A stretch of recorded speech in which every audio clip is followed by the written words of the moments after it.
Yo, what's up mga kaibigan? Nali na tayo magkwentuhan. Game 1 ng Houston Rockets at ng Golden State Warriors. Sa kanyang unang playoff game ay agad na gumawa ng bastos na dunk si Sengun at pinoster si Draymond Green. Magandang momentum to start para sa young Rockets team na ito. Hindi magandang opensa ng Warriors subalit hindi nga nakakalayo ang Rockets sa unang quarter at nananatili itong dikit. Sa second quarter naman ay naging kalmado na nga ang Warriors at lumabas na ang kanilang experience. In 18 minutes ay napersa nga nila ang Rockets sa 9 turnovers and 12 of 30 shooting sa field. Kaya naman nakabuo na ng 10-point lead ang Warriors. Nagsisimula na din na uminit si Steph Curry mga kaibigan.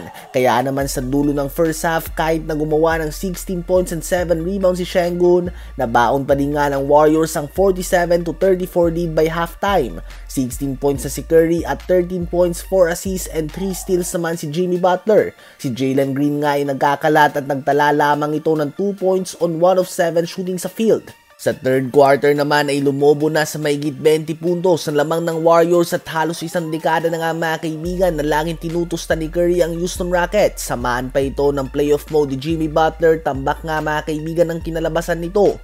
Niyayakap na nga ng Rockets si Curry subalit hindi pa din nila ito mapigilan ng tuluyan. Sa dulo ng third quarter mga kaibigan ay matinding run ang pinakita ng Rockets. Gumawa nga sila ng 26-5 run at ay baba na nila sa 4 points ang lamang ng Warriors sa gitna ng fourth quarter. Ganun pa man ay nanatili nga ang composure ng Warriors at gumawa ng mga big baskets ang Warriors veterans at solid defensive stops upang makuha ang panalo na ito sa Game 1. Nanguna ang 37-year-old Steph Curry na gumawa ng mahigit 30 points at sinamahan din yan ng all-around performance si Jimmy Butler.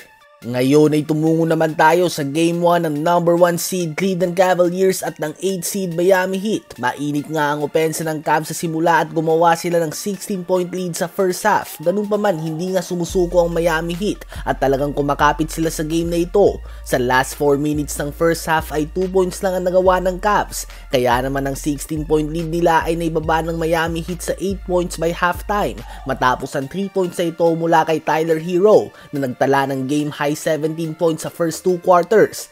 Habang sa Cavs naman ay 15 points din nga si Donovan Mitchell na naglalaro ng kanyang first game in 2 weeks. Sa second half ay nananatiling within striking distance ang Miami Heat. Gumagawa ng run ang Cavs subalit sumasagot din sila. Ganun pa man hirap nga sila na makakuha ng solid momentum sa home court ng Cavs at nagpapaulan din nga ng 3 points si Ty Jerome. Hanggang sa tuluyan na ngang bumigay ang Miami Heat at nakuha ng Cavs ang panalo sa score na 121-100.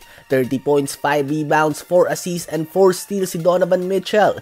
28 points, 5 rebounds si Ty Jerome at 27 points, 5 assists si Darius Garland. Silang tatlo ay nagtala din nga ng combined 31 of 51 shooting sa field to lead the way.